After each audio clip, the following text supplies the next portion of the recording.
Welcome to EdTech Monday Uganda, brought to you by the MasterCard Foundation in partnership with the Innovation Village through the EdTech Lab. EdTech Monday Uganda is a platform to engage Uganda's EdTech community and other relevant stakeholders that include government and private sector and the donors on the emerging topics of education and how technology can address these challenges. Of course, EdTech Monday Uganda is held once every month, and we dissect the education sector, the future of education, and the available opportunities to grow in this sector.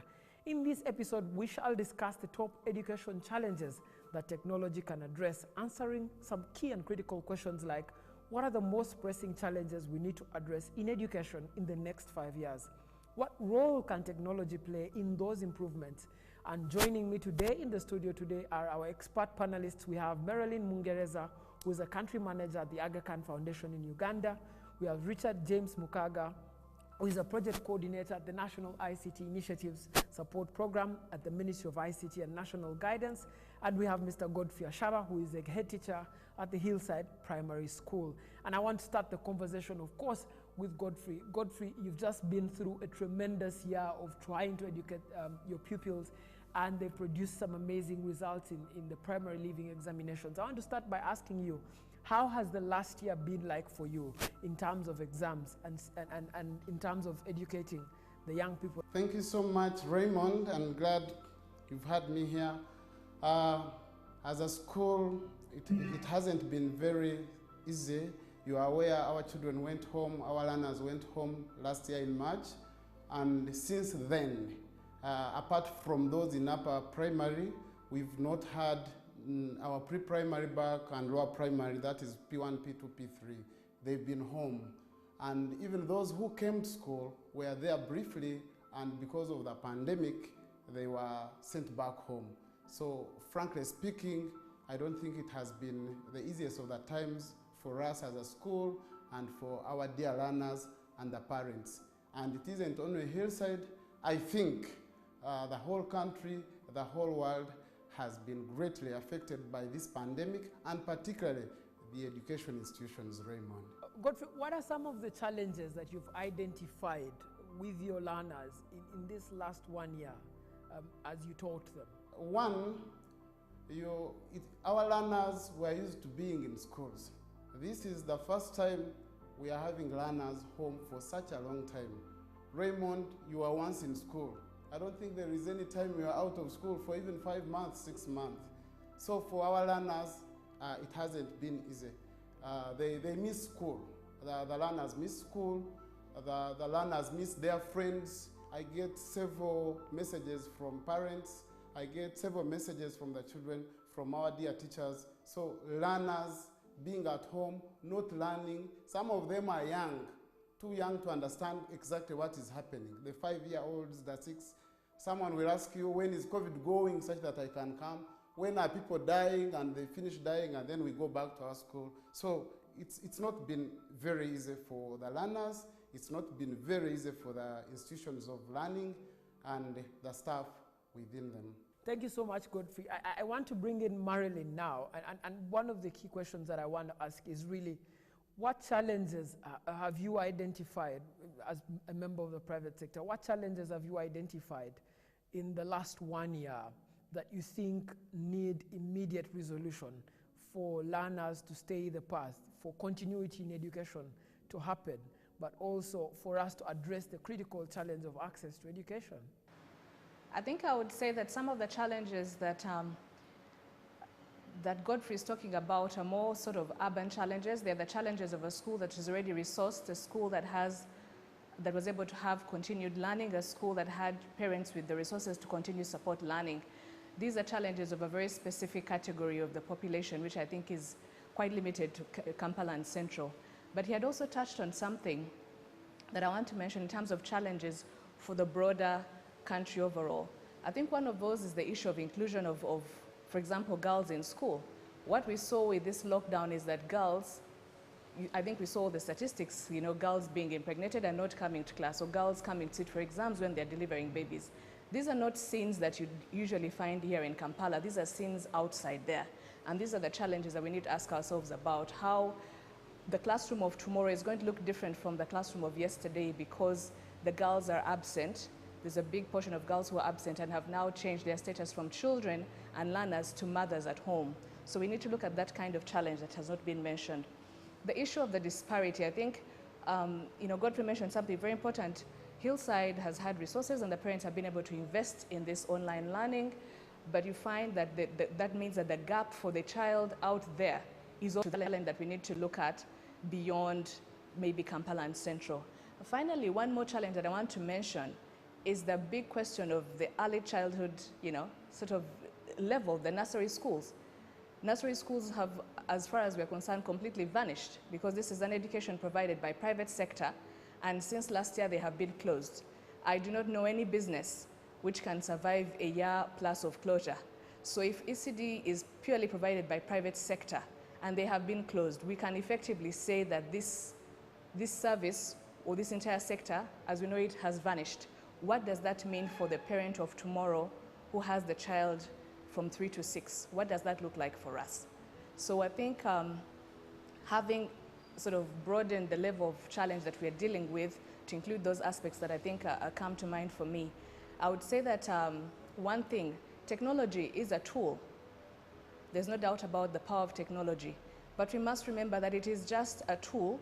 We need to understand education and how it's been designed originally, and how can we achieve those goals with technology. At the end of the day, technology cannot replace a teacher. Teachers will always be required in the classroom. And education, the purpose of education has always been that human interaction, the building of multiple skills. How do I deal with different people? How do I deal with divergent views? How do I learn from the bully who takes my ruler, who takes my pencil? How do I learn to keep time to run to the bus to school or to be in class on time? There's so many skills outside the reading, writing, arithmetic that the children are missing when they sit at home, say behind a computer. Even if you are a well-resourced family, a well-resourced parent, there's a lot of human interaction with their peers that is missed, that technology can't bridge. So I think the key thing is to appreciate technology is not just reading books. I mean, education is not just reading books. So what aspects of education can technology fill? And which ones must always remain? And how can parents and other stakeholders continue to provide that interaction you have had before when you were in class and education is confined to the school? Now it has come home and the parent is able to interact with the content and the material and be more involved and say, but when my child is learning, are they really paying attention? Are they asking questions? Are they participating? So I think it has been challenges, a mix of challenges and opportunities for parents to become more involved. How do we make sure that the technology allows that parent-child interaction, that parent-teacher interaction? Say, teacher, on the side, maybe chat to the teacher and say, my child has this challenge, this is what I have observed. So there's a mix of challenges and opportunities that we need to see what can technology bridge and what can it not bridge. And therefore, how can the other stakeholders ensure that those are the aspects that make education well-rounded, including things like values. You can't teach values through technology. Some of these things are passed on from the mode of the school, the wearing of the uniform, not running on parade, not carrying a hanky, not chewing gum. There are things that are taught in the education setting because of that interaction. We can't bridge these with technology. So we need to see how do we cater for these other aspects. Thank you so much, Marilyn, for that. And now I want to bring in Richard, because Richard, you sit at the ICT and National Guidance Ministry. And one of the challenges that's being mentioned is the inequality, the visit inequality, 12% failure in rural schools, 4% failure in urban schools. And the role of a government is really to bridge this inequality. You have both the scale, you have the resources, and you have the time to innovate around some of these problems. Richard, at the ministry, what are you doing in terms of using technology to be able to bridge this gap and sort of produce a society that doesn't become unequal in the long run? Okay, thank you so much, Raymond, for that question. First of all, I'm excited to be part of this discussion. Like you rightly introduced me, I am project coordinator for the National ICT Initiative Support Program at the Ministry of ICT and National Guidance. At the ministry and through this particular program, we do support the development of digital solutions And these are solutions in different sectors. We support Ugandans to develop ICT solutions that can solve problems in different communities as well as create opportunities for Ugandans. And that includes problems in the education sector. At the ministry, we support innovations in different sectors, and that includes the education sector. Over the last few years, we've supported a few solutions in the education sector, including one of the applications that is used at public universities in basically all processes, right from admission to results processing and everything. We have also supported a few solutions around instruction, basically bringing content to the learners at different levels. But maybe just to share, these are solutions that are built by especially young Ugandans who have developed something. We go in and support them and bring these solutions, try to push them to bring these solutions to the market. That is what we are trying to do. We continue to do that. As I speak right now, a few other solutions are being developed. We are working with the Ministry of Education in developing what we have called the Education Management Information System. It's a system that is going to be used in aggregating data from different areas of education, different institutions, and making sense out of that data. Thank you so much, Richard. We're going to take a very short break, but when we get back, we'll pick up the conversation on just how well can technology address some of the challenges that are being raised by the panelists in this conversation.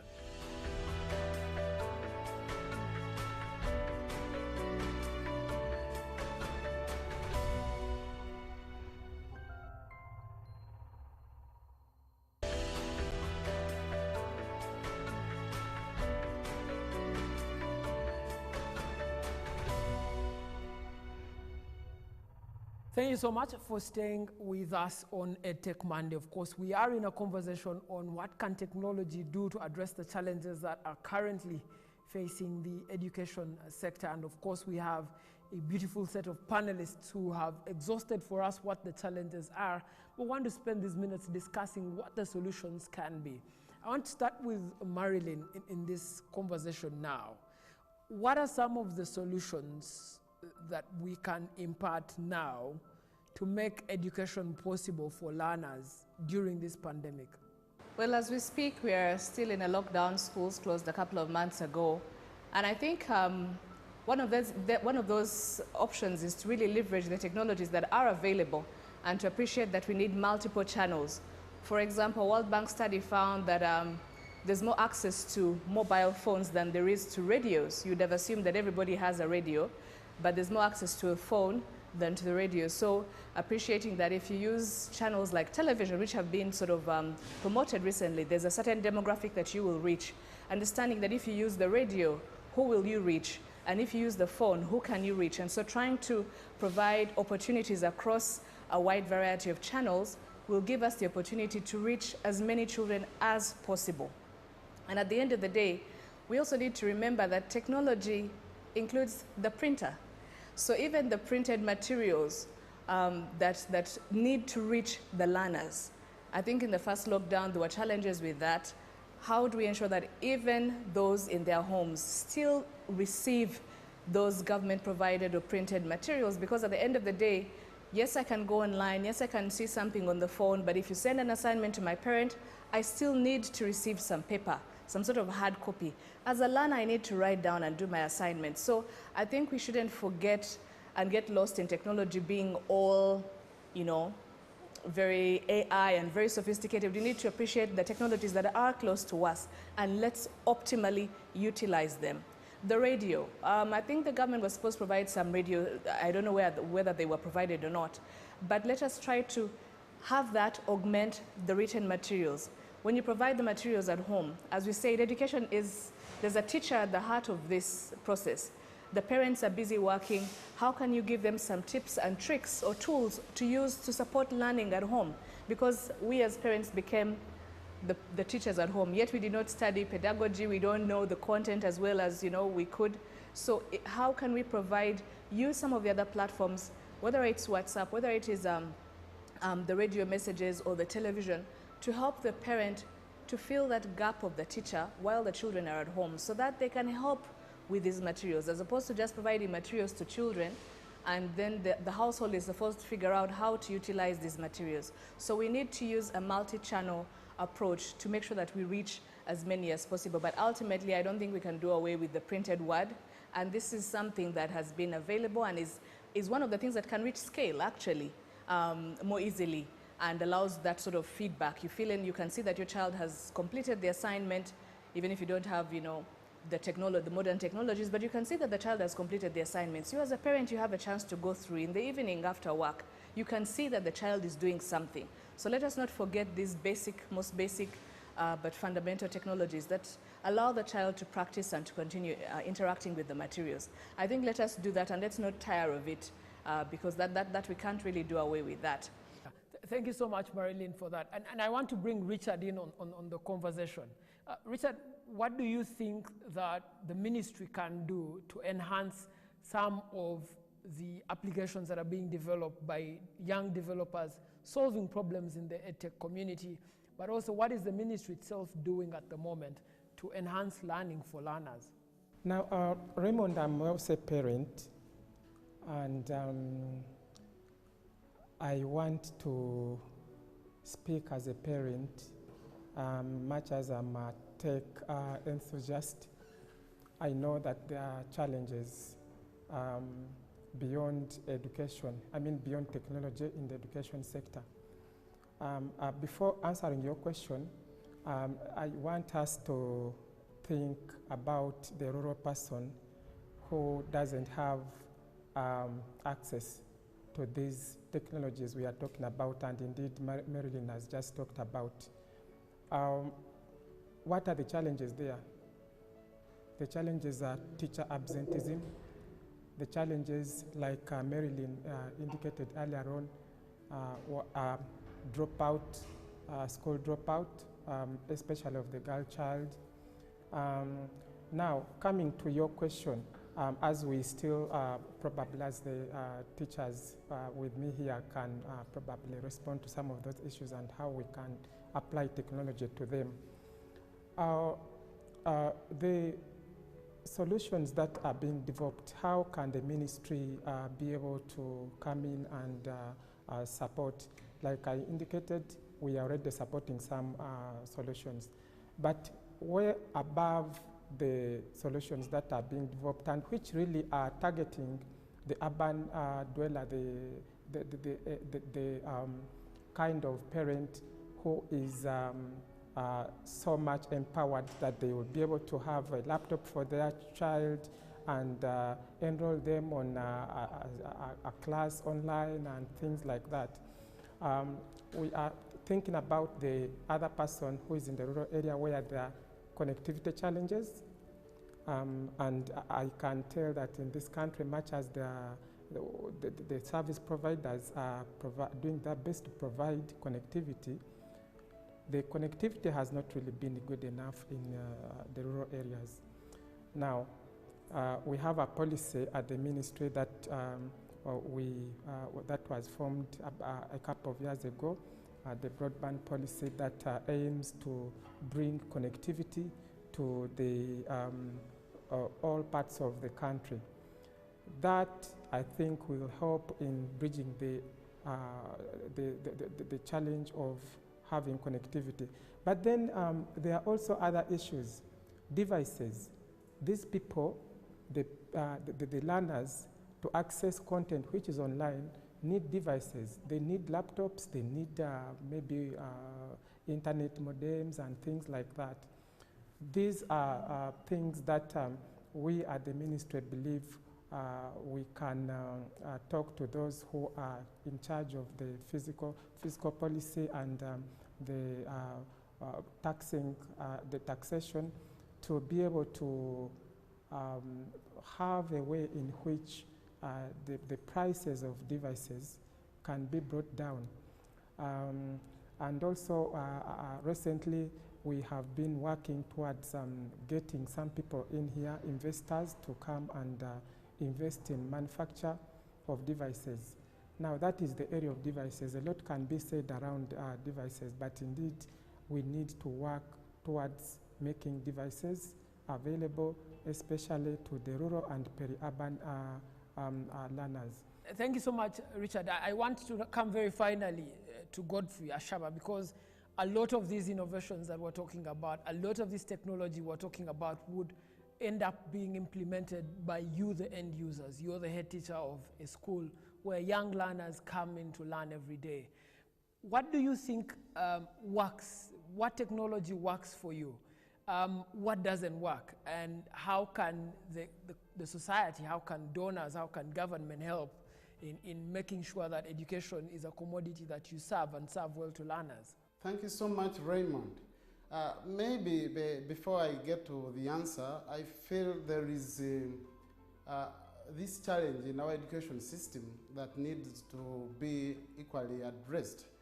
You have an issue of literacy levels in this country being low. According to WESO report 2019, it was discovered that only 33%, Raymond, of learners in primary, between P3 and primary 7, were able to read and comprehend a P2 story.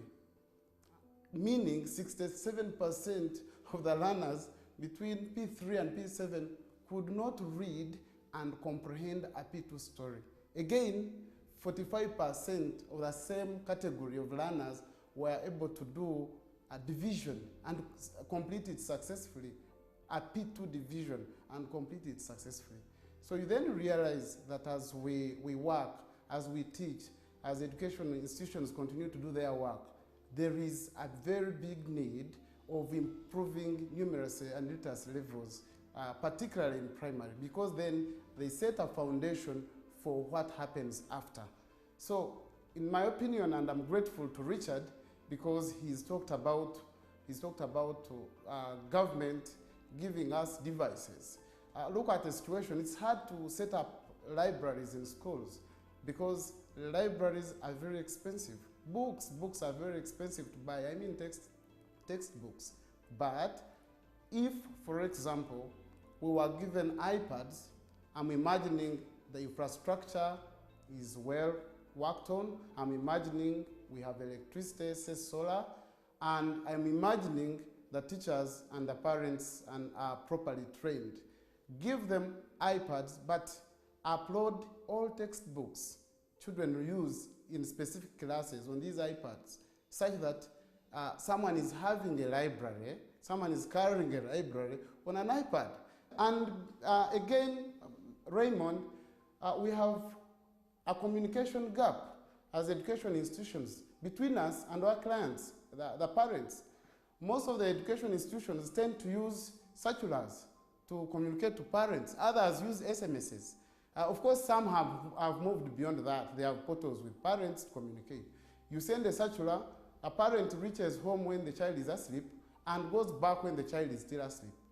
They never read. Two, SMSs. You know, people are tired of SMSs. They get promotional SMSs from telecoms. They get wedding introduction messages, these SMSs. So they don't read these messages quite often. And yet we say the more the teacher is in touch with the parent, the better the learner becomes. They tend to learn better, they tend to perform better, and they tend to behave well, knowing that the teacher is in touch with the parent. Maybe the use of technology could help us here, and we create links between ourselves and parents. Some schools have already done it. We've moved towards that direction. And maybe finally, the management challenges. As institutions, we have management challenges. What are our appraisal systems? Are they subjective? can they be bettered by technology? How do we manage time? Late coming is at, I think, 23% in the country. Absenteeism is at 27%.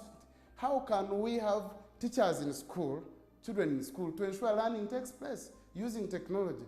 Maybe if, for example, we installed biometric machines, if you realize the national teachers' colleges in Uganda have a system they use, actually they call it time on task system. Such that when a teacher comes, they log in.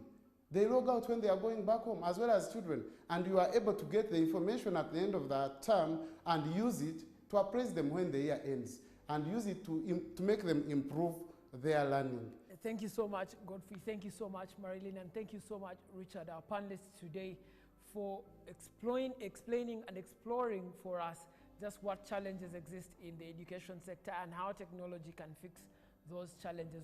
We're very glad to have had you on the show, and we hope that you who has been at home watching and listening, you've taken something from this program today. We're going to close this for now, but EdTech Monday returns, of course, once every Monday, every month, discussing issues concerning education and technology, and just how technology can help bridge the gap of access to education for learners, particularly during this pandemic. Have yourselves a good day.